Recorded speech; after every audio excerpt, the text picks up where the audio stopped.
On the morning that England and the United Kingdom has chosen change, Arsenal fans are left wondering whether Arsenal's sales reputation will ever change. This is the Arsenal Transfer Show.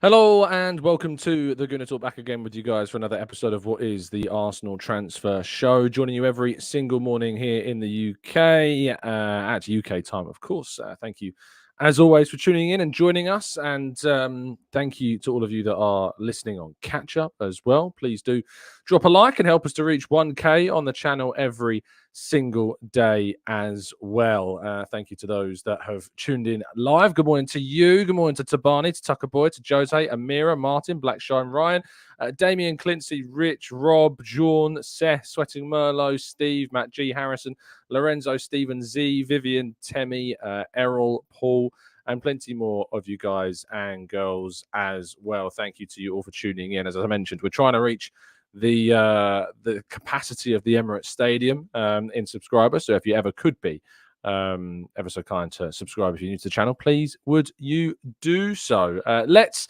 go straight into today's stories, though, of course. And no, I'm not going to be going into politics. You don't need to worry. There's enough of that description and commentary out there for you to enjoy. So in terms of although I'm going to ignore that last comment.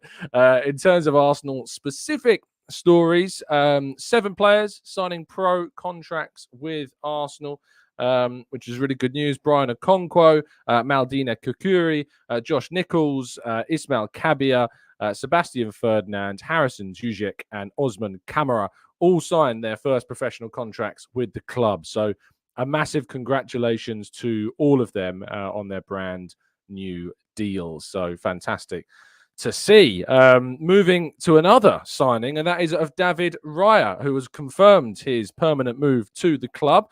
Speaking to the Arsenal website, he says it's a dream come true to be here, and I want to thank you all for the support you have already given me throughout the last year. Edu says, we are so happy to have completed the deal to sign David from Brentford. He had a beautiful first season with us, winning the Premier League Golden Glove. He is a talented international, a great professional, and a popular figure at the club. We would benefit from all of this last season during his loan with us, and David signing is another strong example of our recruitment strategy in action as we continue to build a team that will challenge for major trophies. We know there's so much more to come from him, and we are excited that he will continue to be a big part of the journey we are all on. Mikel Arteta added that David showed us last season what an important player he is for us, so we are delighted he is now officially our player. He is a big presence in our dressing room, and we are really pleased to keep working with him. We know he will take the strong foundations he put in place last season and build on them in the years to come, and that he will enjoy more success with us. We have a very talented group of goalkeepers, and I love to see connections like the one I see in our goalkeeping units. Now, this is obviously a very interesting end, I think, to Arteta's words on this in particular, because he talks about the goalkeeping unit, which is very much a hint of what we have come to not really expect with that. We expect, of course, that Ramsdale will leave. That is kind of the feeling. Ramsdale will, of course, move on. But talking there, Arteta seems very keen that unit is kept together. There are links, of course, with Arsenal potentially signing a new goalkeeper. Jean Garcia has been mentioned a lot, but it would require Ramsdale to leave. And there, at the moment, has not been too much in the way of interest in him. Newcastle, of course, have refocused their attention on James Trafford. So there's not much expectation at the moment, it seems, around Ramsdale leaving, but who knows? Things in the market can change, of course, very, very quickly. And Nuno Tavares, according to various media outlets in Italy, are said to be of interest to Lazio. We spoke yesterday about how Ajax are keen on the Portuguese youth international and former Nottingham Forest loanee and Benfica player as well. We signed him for around £7 million. Lazio's manager, of course, previously, I think, is still Tudor, or unless it's changed. Sorry, no. It was Tudor, which made a lot of sense. Igor Tudor, who of course came in and was the Marseille coach as well. But I thought that for some reason it was Sarri, but Sarri has since changed. Tudor came in, and now it's Marco Baroni, who is the Lazio manager at the moment after taking over from Tudor. But it seems that despite the former Marseille coach no longer be of Lazio, there is still said to be interest in Tudor.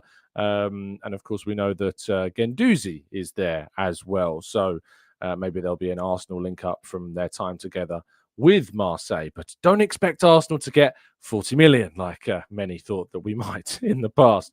And speaking of low transfer figures, Italian media are suggesting that Arsenal would be willing to part with Jakub Kiwior for just 15 million euros, which is around 12.6 million pounds, which represents a loss of around 7 to 8 million pounds when Arsenal bought Kiwior from Spezia just January of 2023. That's a loss of 7 to 8 million. Of course, take this with a pinch of salt. It is coming from Italian media at the moment. We don't really know how much Arsenal will sell Kiwior for, but just hypothetically speaking, if Arsenal were to sell him only for 50 million euros and make a loss of 8 million euros, 8 million pounds even across that, that's bad.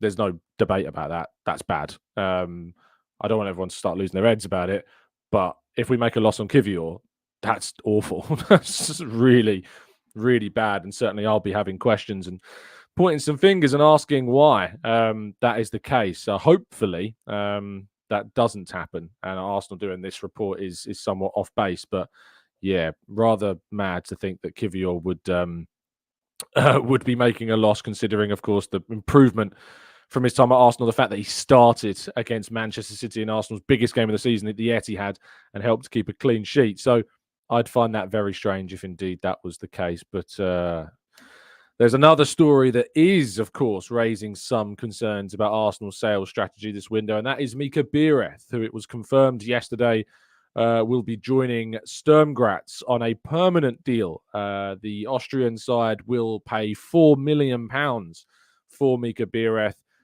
with that sell-on clause as well. We're unsure how much that sell-on clause is. You can probably make a fair assumption it's somewhere between 15 to 20%. But yeah, I am somewhat frustrated again to see this and to see Mika Biereth linked with such a low figure when it comes to Arsenal. I said, I think before, that Arsenal should be aiming to get as close to 10 as they could for Mika Biereth. But I think there's a bigger discussion to be had about this. Maybe there was an overestimation. Maybe we thought getting too much. But what I will say is that the context of the Mika Biereth sale is maybe what tells us why Arsenal have got a lower fee for him, and that's that Sturm Graz's record purchase, is just £3.3 million, and that signing was in 2001. They haven't broken that transfer record in 23 years, and after 23 years, Sturm Graz have broken their transfer record and now paid £4 million for Mika Biereth. So they are not a club that spend a lot of money on players. And where was said to be interested clubs in the Championship, that clearly hasn't materialised any further. There's clearly not been any advancements in any of that interest from other teams. The sell-on clause, just to give you an example, Sturm Graz sold Rasmus Højlund for around 17 million euros, which would have obviously, if a 20% sell-on clause, made the club around £3 million. So it could be, if Arsenal see a better, if of course Sturm Graz sell Mika Biereth in the future and he plays more regularly and stuff. And it's also worth pointing out that Mika Biereth only had a year left on his contract, so it's not like we could have loaned him out again. And his intention was, of course, to leave in January on a permanent deal. So the likelihood of us keeping him longer than that was also going to be very, very difficult. But maybe that's provided some context as to why it's so low. It could be that Arsenal get a few more £1 million if indeed he's sold later on down the line for a much bigger fee. But that is, of course, if he makes it.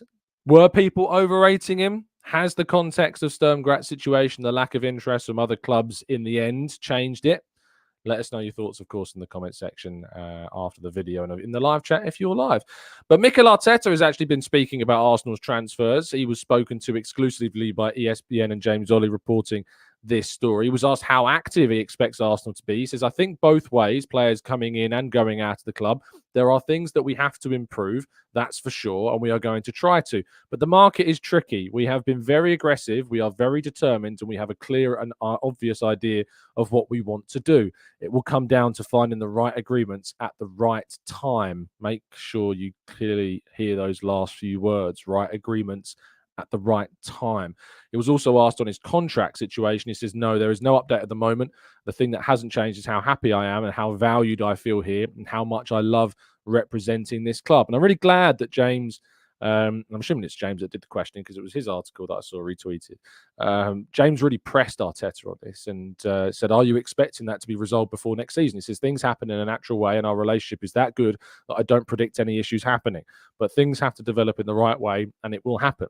James continues by saying, the reason I ask is if it was a player entering their final year, we'd all be talking about their future. From the outside world, there is a desire for clarity, and surely it would help you in the market to show that stability to new signings. Arteta says, I understand that, but the focus now is, okay, how can we improve things around the team? How can we improve now the things in the transfer window that we have? We have time to sit down and discuss that. So there's obviously a key point in the answer about transfers, which is that I want to talk about briefly, which is the right agreements, the right time. For those that are panicking that Arsenal aren't doing too much business this early, at this moment in time, you shouldn't be, because it's not about making moves for the sake of it. Arsenal will find the right players when they become available in the market, no matter if it's July or August, or of course whether it was previously June, which we know that there weren't the right opportunities for Arsenal, besides Benjamin Sesko, who then decided, of course, to stay with Leipzig. But on the contract situation, it is where he says our relationship is that good that I don't predict any issues happening, which is probably the biggest hint that we've had so far. And congratulations to James for the big scoop with this story, that Arteta, of course, will be signing that brand new deal. It's my understanding that, of course, the club are very confident and they're very happy, of course, with Arteta. But which I haven't updated the slide, by the way. I've just realised. Sorry about that. But they are obviously very confident that they will be able to keep hold of Arteta in the future, which is obviously good news. Now, the last story to discuss, of course, is the latest regarding Arsenal's potential first major deal of the summer, which is Riccardo Calafiori, the Bologna defender, who has been linked with Arsenal over the last few weeks or so. Lots of noise in the Italian media surrounding this on the club side of things, and from my sources inside the club that I've spoken to, they're downplaying this quite a lot in terms of kind of what's being all the noise from Italy. All I hear at the moment from our side of things is that it's interest, that there's genuine interest there, and that Arsenal want the player. On the Italian side of things, it's stepped up quite considerably. Fabrizio Romano has, of course, said that personal terms are effectively there and that won't be a problem, and that negotiations have indeed now started between Bologna and Arsenal over the deal. Chelsea are still said to be in the fold. They are still interested in the player, but they have not made any type of offer at this point in time either. I imagine they might be waiting for an opportunity if Arsenal kind of long this somewhat out, or they don't find an agreement quickly with Bologna, they might then step in. But the feeling is that Riccardo Calafiori is very keen to play for Arsenal, very keen to play under Mikel Arteta. And for those that want to know more about Riccardo Calafiori, yesterday evening we produced our first tactical breakdown of the season. I was joined by the very insightful Italian expert and Inter Milan podcast host, Rich Hall, to talk about Riccardo Calafiori. So if you haven't yet watched our tactical breakdown, our first breakdown of the summer, please do go back to yesterday's show. It's the last upload on the channel before this one in our live section. So please make sure you go and catch up on that. Some really good insight into who Calafiori is, why Arsenal are signing him. Any of your concerns about what he's like defensively, hopefully will also be put to rest, which is obviously really good. I made sure to ask Rich about how he is defensively, not just how he is moving out from the back. So yeah, please make sure. And Rich is also an admirer of Arsenal himself. So the move makes a lot of... it's personal to him as well, which I thought was important to get Rich's views on this for. So please make sure you go and catch up on that. Right, let's go to part two, and we're going to tackle some of your questions for the next 15 minutes right after this.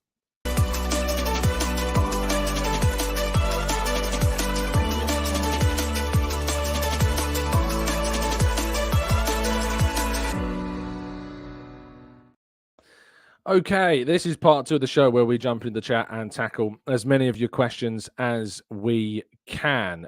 First things first, once again, the surroundings which you see me in now will be changing over the next week because it's the summer, and I've had one holiday, but I'm having a second one, and I'm going to be traveling down to New Forest. Now, for those that have been listening to the show for quite a while, and if you were listening to us last summer, you'll remember me doing some shows in my car. That will be returning for the next week or so as I attempt to use the best Wi-Fi in the world, not down in the campsite. So please do bear with us and bear with the surroundings in the next week or so, because it will be different. The camera quality might not be as good. The audio quality may not be as good. So please do bear with us and bear with me throughout the next week, as I still aim, whilst on holiday, once again, to produce content for you. Okay.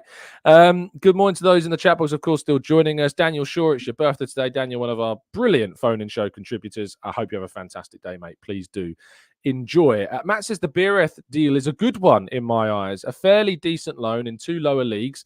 I think people do overvalue our players. 1 year left on his contract. If he doesn't kick on, then we'll be laughing. But alternatively, we've got comments from Raf, who says, this is why I said while he done well there, it would have made more sense to make a championship move to generate more interest. 4 million isn't the best. And I suppose the counter argument to that, Raf, is if there wasn't interest from a championship side in terms of taking him on loan, would we have got that? And also, look at Charles Sago Jr., who spent last season, the second half of last season, on loan with Swansea, barely played. You'd rather your player was out there playing. And if they're not of a level of a standard, they're not going to get enough minutes, then ultimately Arsenal would rather that they were playing more regularly somewhere else in the lower league, where perhaps the expenditure is not that high, but it guarantees them a figure with a sell-on clause, is worth pointing out, at a club that, of course, did sell Rasmus Højlund to Atalanta.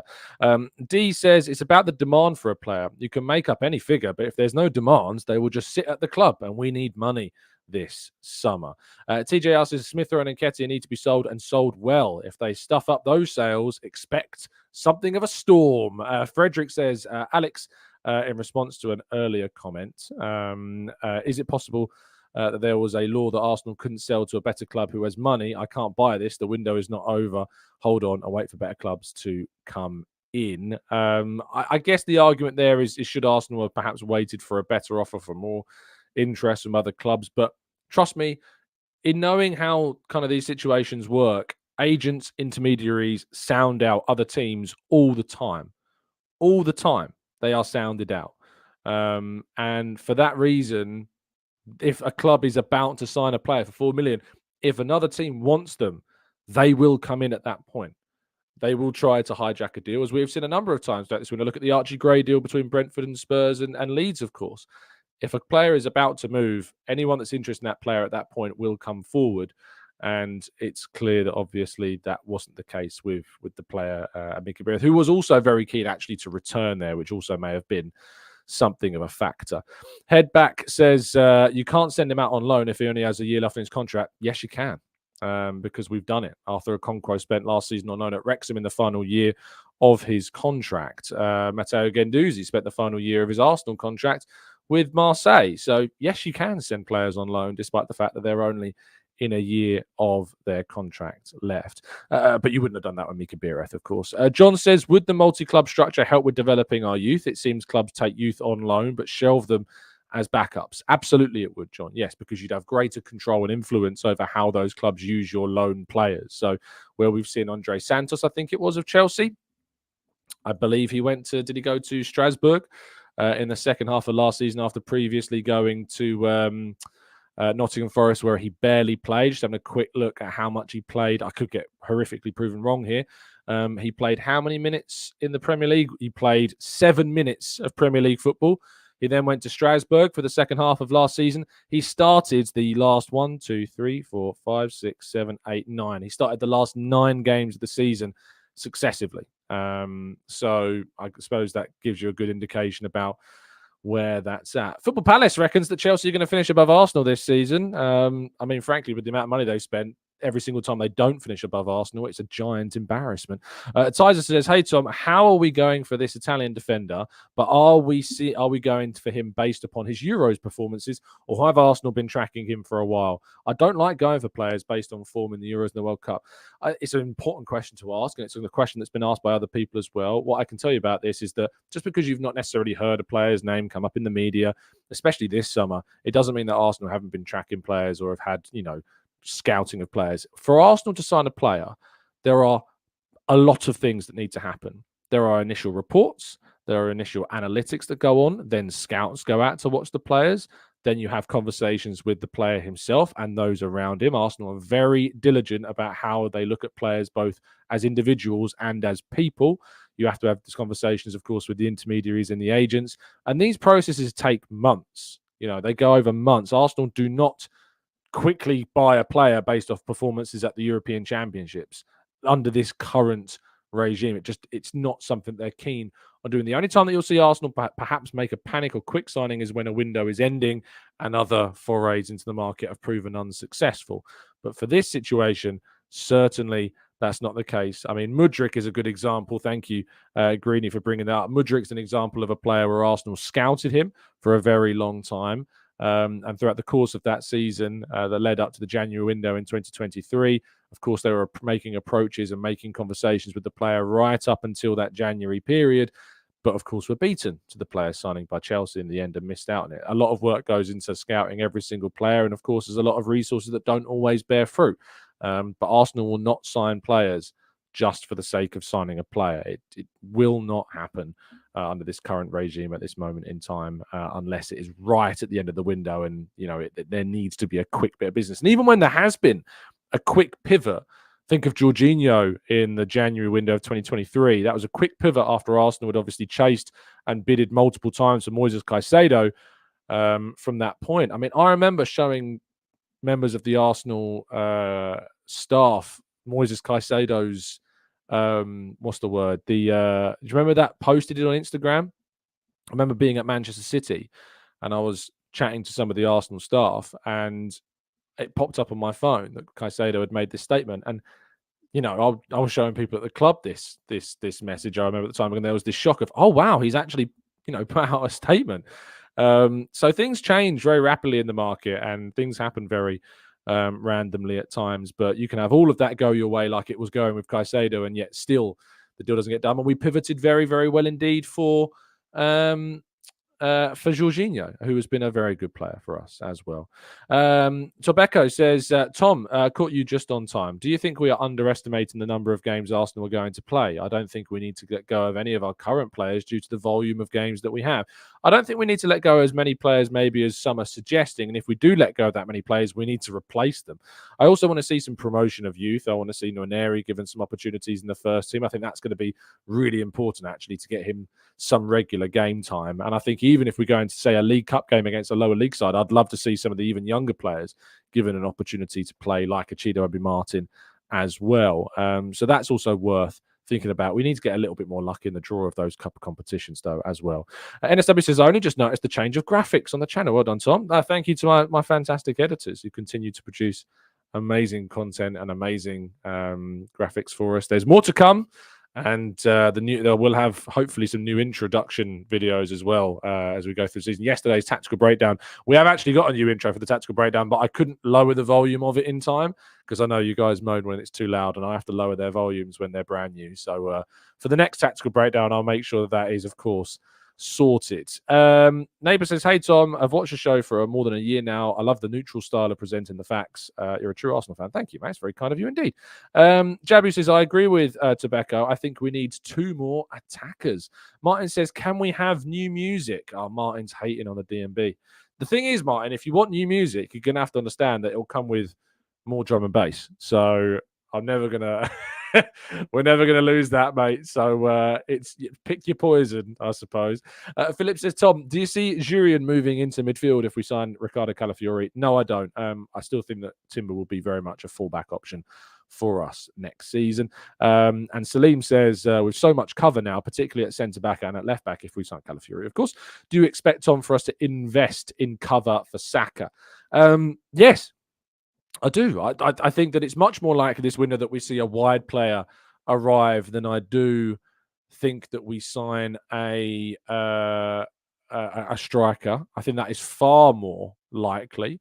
I think that there are a number of clubs out there that are making moves in the market for wide players that could open up some opportunities. I mean, look at Bayern Munich, for example. They've signed Michael Olise. They look very keen on signing Xavi Simons as well.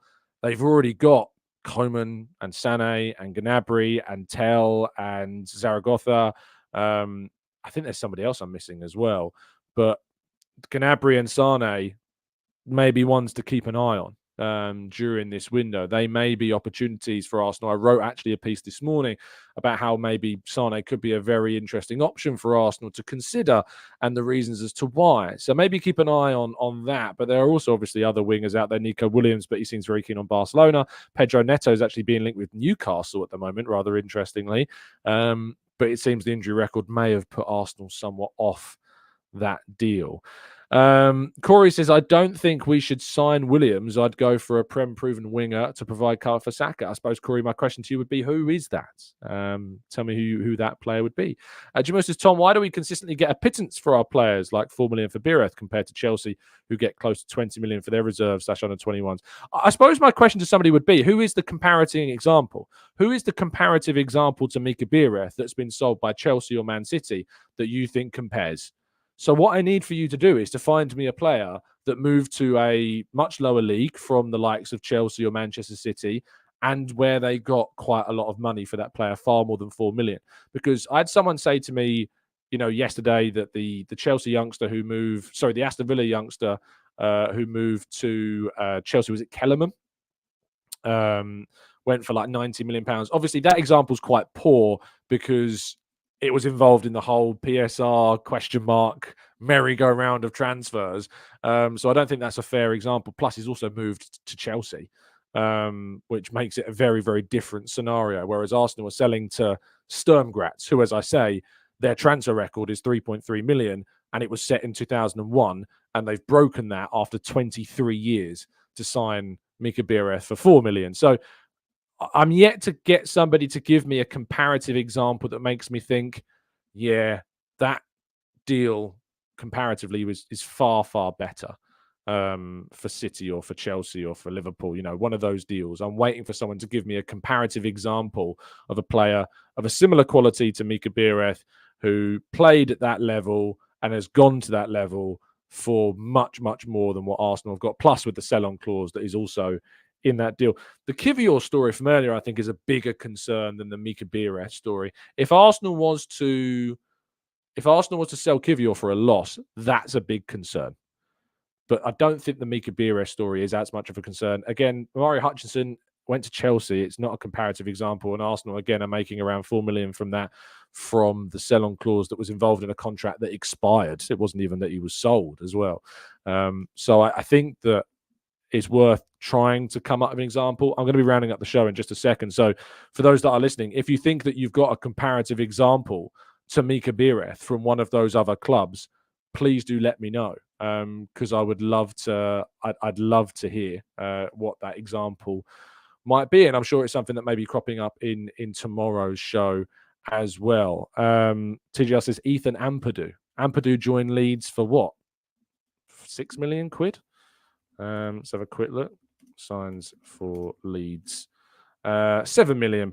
So he signed for a championship club from Chelsea after getting experience playing in Serie A and the Premiership with Sheffield United and RB Leipzig as well. So if Ethan Ampadu is the example, TJ, I think that actually leans into helping Mika Biereth's cause for a £4 million figure, if anything.